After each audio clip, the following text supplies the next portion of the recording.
हर खबर पर होगी आपकी पकड़। डाउनलोड कीजिए एबीपी लाइव ऐप।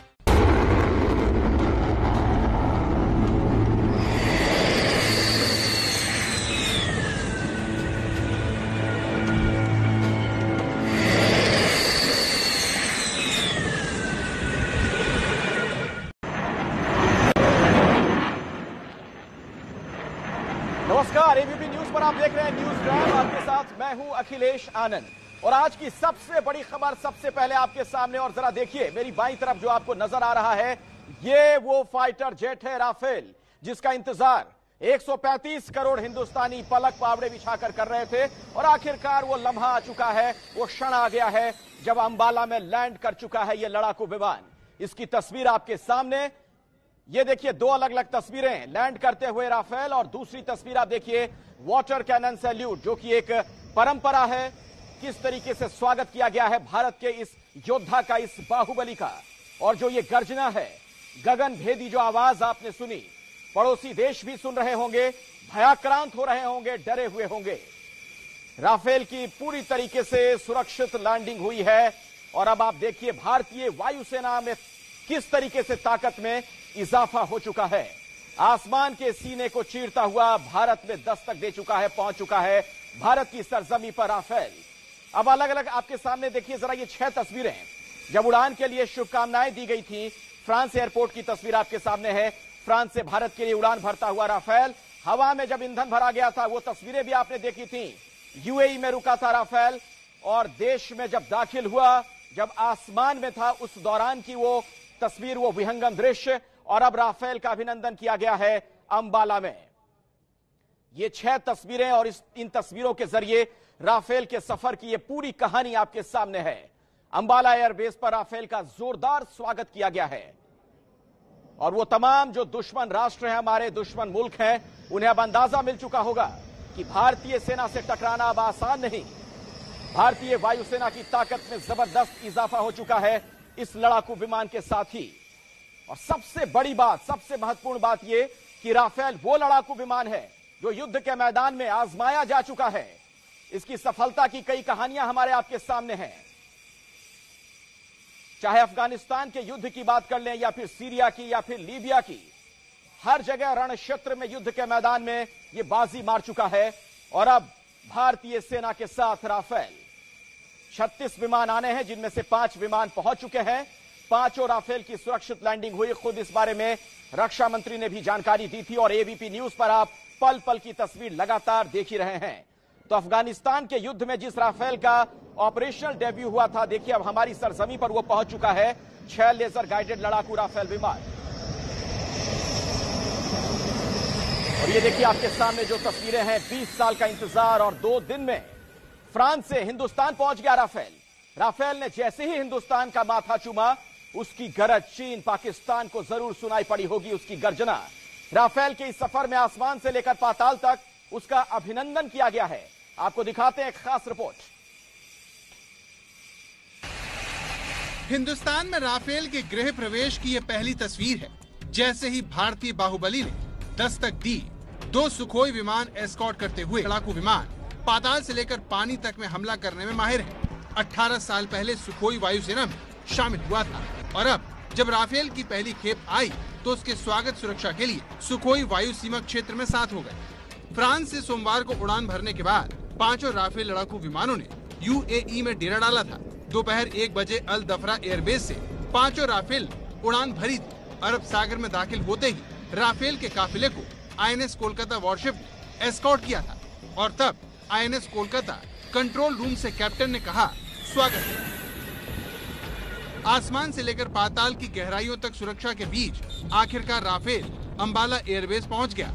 जिस घड़ी का इंतजार देश बरसों से कर रहा था, उस राफेल की पहली खेप दोपहर 3:15 बजे आखिरकार अंबाला एयरबेस पर लैंड हो गई। इसी के साथ राफेल हिंदुस्तानी हो गया। और ये जो गगन भेदी गर्जना है ना, इसकी आवाज दूर दूर तक गई होगी।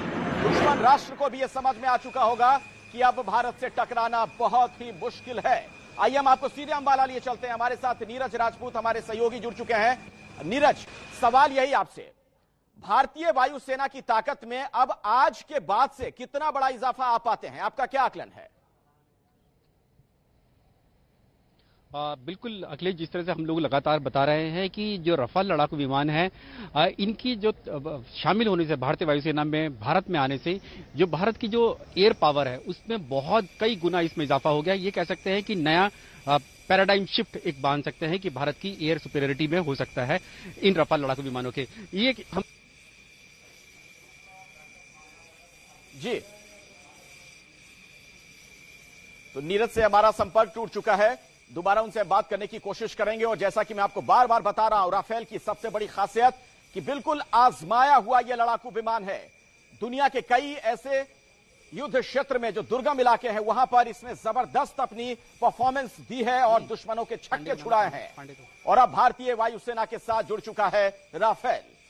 36 ऐसे जब विमान आ जाएंगे, आप सोचिए कितनी बड़ी हमारी ताकत होगी। और नीरज एक बार फिर से हमारे साथ जुड़ चुके हैं। नीरज, अपनी बात पूरी कर लें, आप कुछ कह रहे थे।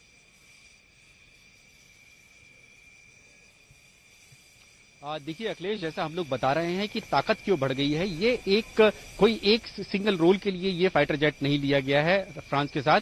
इसका कोई जो एयर सुपेरियरिटी तो है ही है, साथ ही डीप पेनिट्रेशन भी इसकी बहुत मारक क्षमता इसकी है। इसीलिए इसको ओमनी रोल इसको कहा जाता है, इस रफाल फाइटर जेट को। और ओमनी रोल इसलिए भी कहा जाता है क्योंकि ये आसमान में तो अपनी बादशाहत कायम करता ही है। 100 किलोमीटर के दायरे तक कोई भी दुश्मन देश का कोई फाइटर जेट, हेलीकॉप्टर या ड्रोन दिखाई नहीं देगा इसके आसपास। साथ ही अगर दुश्मन की सीमा में घुसकर हमला करना है तो वहां पर भी ये इस्तेमाल किया जा सकता है। इस तरह की इसमें रडार लगी हुई है, आईसा रडार इसमें लगी हुई है, दुनिया की बेहतरीन रडार में से एक है। इसमें जैमर लगे हुए हैं, यानी कि अगर ये दुश्मन देश का कोई फाइटर जेट इसके करीब आता है तो ये आसपास के अपने परिधि के जो फाइटर जेट्स होते हैं उनकी वेपन्स को जाम कर सकता है ताकि वो इसके ऊपर हमला ना कर सके। तो इस तरह की ये इस पर कैपेबिलिटी है। एक साथ कई सारी मिसाइल जो है लॉक कर सकता है। ये एयर टू एयर, यानी कि दुश्मन का कोई फाइटर जेट सामने आ रहा है या कोई डॉग फाइट हो रही है उसको भी लॉक कर सकता है, और जमीन में अगर मार करना है तो वो भी कर सकता है। इसीलिए इसको मल्टी रोल की बजाय ओमनी रोल कहा जाए तो वो बेहतर होगा। और अब जो सामरिक जानकार हैं वो इसको ओमनी रोल फाइटर जेट ही मान रहे हैं। और जैसे कि हम लोग पहले भी बताया था कि ये जो फाइटर जेट है ये दिन भर में 24 घंटे में 5 बार मिशन पे जा सकता है, यानी कि उड़ान भर सकता है। जबकि दूसरे फाइटर जेट जो होते हैं वो 2 या 3 मैक्सिमम तक जाते हैं, ये 5 बार जाता है। इसकी सर्विसेबिलिटी जो है रफाल लड़ाकू विमानों की फ्रांसीसी सरकार से, रफाल बनाने वाली कंपनी से 75% की कमिटमेंट लिया गया है। यानी कि एक समय में 75% जो फाइटर जेट होंगे वो हमेशा तैयार रहेंगे, ऑपरेशनली तैयार रहेंगे, लड़ाई लड़ने के लिए तैयार रहेंगे। जबकि दूसरे फाइटर जेट जो होते हैं दुनिया भर के, चाहे वो भारत के भी हो, उनकी सर्विसेबिलिटी 30%, 40%, 50% मैक्सिमम होती है, लेकिन ये 75% रहेंगे। इसलिए सिर्फ 36 रफाल लड़ाकू विमान नहीं है, ये कई गुना ज्यादा रफाल लड़ाकू विमान है। इनका फ्लाइट रेडियस जो है बहुत ज्यादा है, 1000 से 1500 किलोमीटर तक का फ्लाइट रेडियस है, यानी कि इतनी दूरी तक ये जा सकते हैं, किसी भी मिशन के लिए जा सकते हैं। इसीलिए जो 36 रफाल लड़ाकू विमान कम लगते हैं संख्या में, लेकिन ये अपने आप में बहुत बड़ी संख्या है अखिलेश। बिल्कुल। और देखिए, अब इसमें एक चीज और हमें समझने की जरूरत है। मैं प्रणय उपाध्याय का जरा रुख कर लेता हूं, उनसे हम समझेंगे। प्रणय, ये भी बहुत जरूरी होता है, हम सिर्फ राफेल की जब बात करते हैं तो इसे युद्ध से जोड़कर ना देखें, लड़ाई से जोड़कर ना देखें, बल्कि शांति के लिए भी ताकत बहुत जरूरी है। अगर हम ताकतवर हैं तो दुश्मन देश को यह पता चल जाएगा कि हमसे पंगा ना ले। इस लिहाज से कितनी बड़ी ये कूटनीतिक जीत भी है, पूरी दुनिया को कितना बड़ा संदेश भारत का जब ये राफेल हिंदुस्तान पहुंच चुका है, हमारी सरजमीन पर पहुंच चुका है। देखिए, निश्चित रूप से कोई भी देश, कोई भी जो सेना है उसकी ताकत ये बताती है कि उस देश का पावर प्रोजेक्शन कैसा है, और उस पावर प्रोजेक्शन के साथ अगर वो शांति की बात करता है तो सामने वाले को मैसेज क्या है। आज अमेरिका के ऊपर हमला कोई भी देश क्यों नहीं करता या क्यों नहीं सोच सकता, क्योंकि उसे पता है कि अमेरिका के पास किस तरीके की पावर कैपेबिलिटीज हैं। उसी तरीके से भारतीय सेना की ताकत अगर आप देखें, और जिस तरीके का जो लॉन्ग टर्म पर्सपेक्टिव प्लान चल रहा है, जिस तरीके से तीनों सेनाओं की शक्ति बढ़ाने का जो प्लान चल रहा है, अगर आप देखें कि पिछले आने वाले कुछ समय के अंदर जिस भी तरीके की ताकत भारत की सेनाओं के पास, चाहे वो वायुसेना हो, चाहे नौसेना हो, चाहे थल सेना हो, जिस तरीके का कैपेबिलिटी एनहांसमेंट का प्रोग्राम रोल आउट किया जा रहा है, उसमें कुछ समय बाद ये स्थिति होगी कि भारत के ऊपर कोई भी आक्रामक कार्रवाई करने से पहले किसी भी देश को कई बार सोचना होगा। राफेल किस तरीके से डायनामिक चेंज करता है, राफेल इस तरीके से सबसे महत्वपूर्ण डायनामिक चेंज करता है कि अभी तक भारत के पास जितने भी लड़ाकू विमान थे, एक तो जनरेशनल कैपेबिलिटी में वो इससे पीछे हैं। जनरेशनल कैपेबिलिटीज को भी अगर हम देखें तो भी ये देखना होगा कि वो किस तरीके के ऑपरेशंस को कैरी आउट कर सकते हैं, क्योंकि लड़ाकू विमानों के लिहाज से ये बहुत महत्वपूर्ण होता है, क्योंकि हर लड़ाकू विमान की एक अलग भूमिका होती है अखिलेश।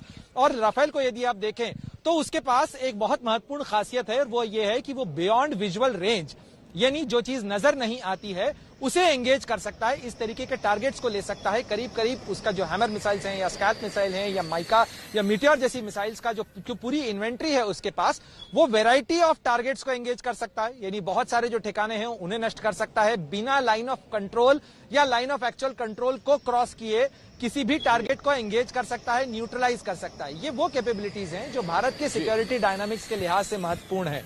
इसलिए भारत अगर, क्योंकि एयर स्पेस क्रॉस करने के अलग मायने होते हैं अंतर्राष्ट्रीय राजनीति में भी, लेकिन ये एक डिटरेंस देता है। ये भारत के खिलाफ किसी भी देश के को ये एक संदेश देता है कि भारत पर अगर उसने कोई आक्रामक कार्रवाई की तो वो इस तरीके से भी रिस्पॉन्ड कर सकता है। और कई जो स्ट्रेटेजिक थिंकर्स हैं अखिलेश, उनके बीच में इस बात को लेकर बहस चल रही है कि ऐसे में जबकि दुनिया मिसाइल कैपेबिलिटीज पर ज्यादा काम कर रही है, उसमें फाइटर जेट्स की संख्या बढ़ाने के क्या मायने हो सकते हैं। अलग अलग रोल हैं, अलग अलग जो मैं उस पर आगे आपसे बात करूंगा प्रणय। उसके अंदर जी मैं आऊंगा आपके पास, मैं आपके पास दोबारा लौटूंगा, आपसे हम इस बारे में और आगे बात भी करेंगे। लेकिन दर्शकों को हम जरा सुनवाते हैं। देखिए किस तरह की गर्जना सुनाई पड़ी थी उस वक्त आसमान में जब ये लड़ाकू विमान पहुंच गया था हिंदुस्तान की सरहद।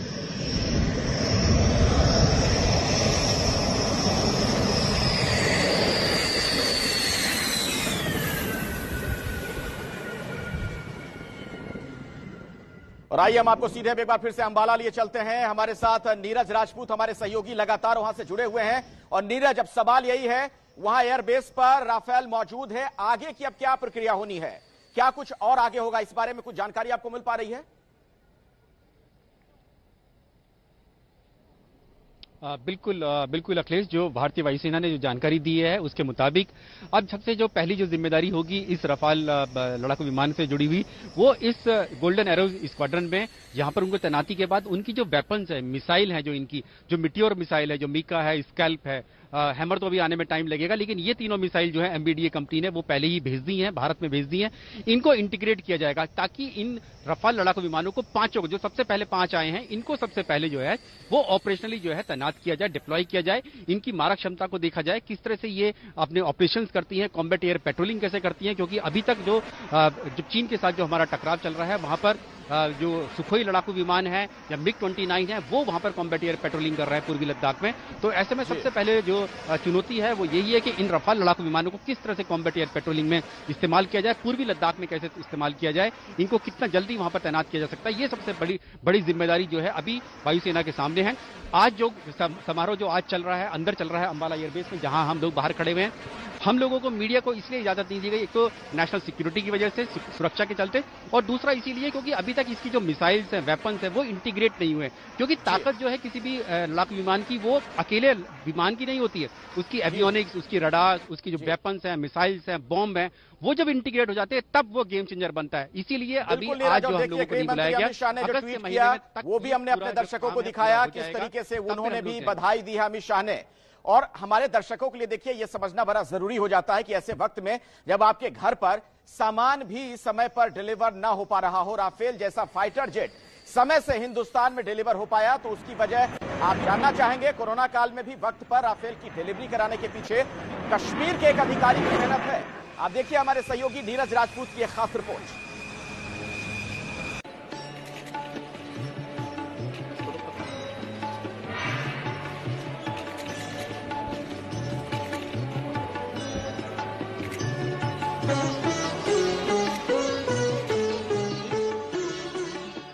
राफेल को भारतीय वायुसेना में शामिल करने के समारोह की ये तस्वीरें 1 साल पुरानी हैं। तब फ्रांस में दशहरे के मौके पर रक्षा मंत्री राजनाथ सिंह ने राफेल की शस्त्र पूजा की थी। राजनाथ के साथ खड़े इस अधिकारी की आज हिंदुस्तान में चर्चा हो रही है।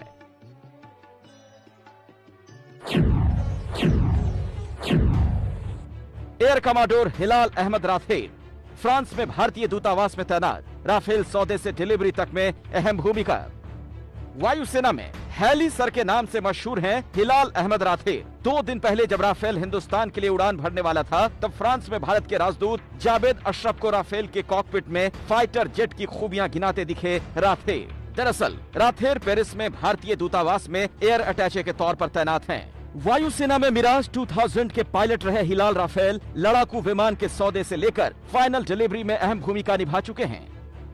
दक्षिणी कश्मीर में अनंतनाग के रहने वाले एयर कमोडोर हिलाल अहमद राथेर ही वो शख्स हैं जिन्होंने कोरोना काल में भी फ्रांसीसी सरकार और रफाल बनाने वाली कंपनी दसों को जोड़ दिया कि रफाल लड़ाकू विमानों की डिलीवरी समय पर की जाए, और उसी का नतीजा है कि रफाल लड़ाकू विमान तय समय से भारत पहुंच रहे हैं। रक्षा मंत्री राजनाथ सिंह के राफेल पूजन की तैयारी के वक्त का ये वीडियो है। शस्त्र पूजा की तैयारी के वक्त राथेर दिखे थे और तब से लेकर फ्रांस से राफेल की विदाई तक राथेर राफेल का साया बन गए। यही वजह है कि कल दिन भर सोशल मीडिया पर राथेर को खोजा जा रहा था। एबीपी न्यूज ने आपके लिए राथेर से जुड़ी पूरी जानकारी हासिल की है।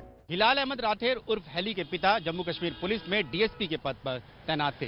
सैनिक स्कूल से पढ़ाई पूरी करने के बाद राथेर ने वर्ष 1988 में भारतीय वायुसेना फाइटर पायलट के तौर पर ज्वाइन की थी। वे चंद उन भारतीय पायलट्स में से हैं जिन्होंने सबसे पहले रफाल लड़ाकू विमान में उड़ान भरी थी। इससे पहले वायुसेना में वे मिराज 2000 और मिग-21 फाइटर जेट्स भी उड़ा चुके हैं। और अब जब राफेल के हिंदुस्तान आने की चर्चा दुनिया भर में है तो राथेर की मेहनत की तारीफ होना लाजमी है। तो राथेर की भी मेहनत रंग लाई और ये लड़ाकू विमान हिंदुस्तान पहुंच चुका है। हम आपको जरा एक बार फिर से नीरज राजपूत के पास लिए चलते हैं। अंबाला से हमारे साथ हमारे सहयोगी लगातार जुड़े हुए हैं। नीरज, जरा छोटे में बताइएगा, क्या कोई आधिकारिक कार्यक्रम भी है, इनॉग्रल फंक्शन भी है कुछ?